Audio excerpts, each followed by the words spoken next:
Hujambo na karibu tena mtazamaji wa The World News katika kipindi hiki cha ulimwengu wa siasa. Naitwa Adam Hussein, lakini wakati huu tuelekee huko nchini Iran ambapo kiongozi mkuu wa serikali ya mapinduzi ya Iran anasema watachukua hatua madhubuti zinazohitajika kukomesha mauaji katika ukanda wa Gaza. Nini anasema Ayatollah Ali Khamenei? Kiongozi huyo muadham wa serikali ya mapinduzi ya Kiislamu ya Iran amesisitiza ulazima wa kuwepo hatua za pamoja na zenye ufanisi katika mapambano dhidi ya Israel. Kiongozi huyo anasema kwamba lazima tukomeshe mauaji yanayofanywa na Benjamin Netanyahu katika eneo la ukanda wa Gaza. Anasema kwamba watu wa ukanda wa Gaza wamekosa watu wa kuwasaidia, lakini Iran ikisimama pamoja na mataifa mengine basi inaweza ikahakikisha hili linakomeshwa kabisa. Wakati huu kiongozi wa Pakistan ametembelea nchini Iran na wamefanya mazungumzo na Ayatollah Ali Khamenei, huku Khamenei akimwambia kiongozi wa Pakistan kwamba wanapaswa kuungana pamoja katika mapambano dhidi ya Israel. Kiongozi muadham amesema hayo jana jioni wakati waziri mkuu wa Pakistan Shahbaz Sharif na ujumbe aliofuatana nao walipokwenda kumtembelea ofisini kwake huko Tehran. Mwanzoni mwa mazungumzo hayo kiongozi wa serikali ya mapinduzi ya Iran Bwana Ayatollah Ali Khamenei ameelezea kuridhishwa kwake na kumalizika vita kati ya Pakistan na India, na akasema kuwa ana matumaini ya kuona vita hivyo vinaisha kabisa na tofauti zinatatuliwa kati ya nchi hizo mbili kwa njia ya amani kabisa.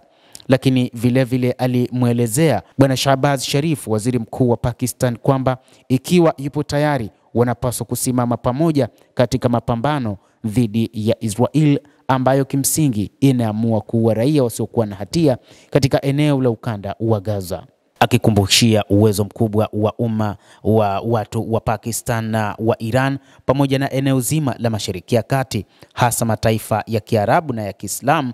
Amesema kwamba kauli na heshima kubwa zaidi katika dunia ya leo, katika hali ambayo watu wanachochea vita duniani, wana malengo mengi ya kuzusha machafuko pamoja na vita. Jambo pekee linaloweza kuhakikisha usalama wa watu wa ukanda wa Gaza ni umoja na mshikamano baina ya mataifa yetu na kuendeleza uhusiano mzuri kati ya nchi zetu.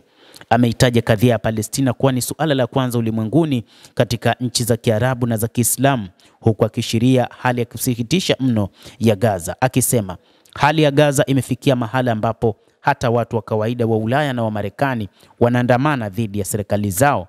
Lakini katika mazingira hayo kwa bahati mbaya, baadhi ya serikali za nchi za Waislamu na za Kiarabu zinasimama upande wa Israel. Huku ni kuonyesha kwamba viongozi hawa ni viongozi vibaraka, viongozi wanaongozwa kwa mamlaka za watu wengine.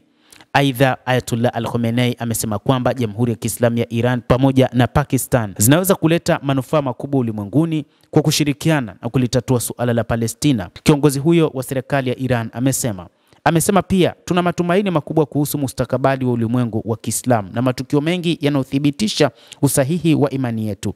Lazima tushikamane kwa pamoja, lazima tupambane na wazayuni wa Israel ambao wameamua kuwaua raia wasiokuwa na hatia.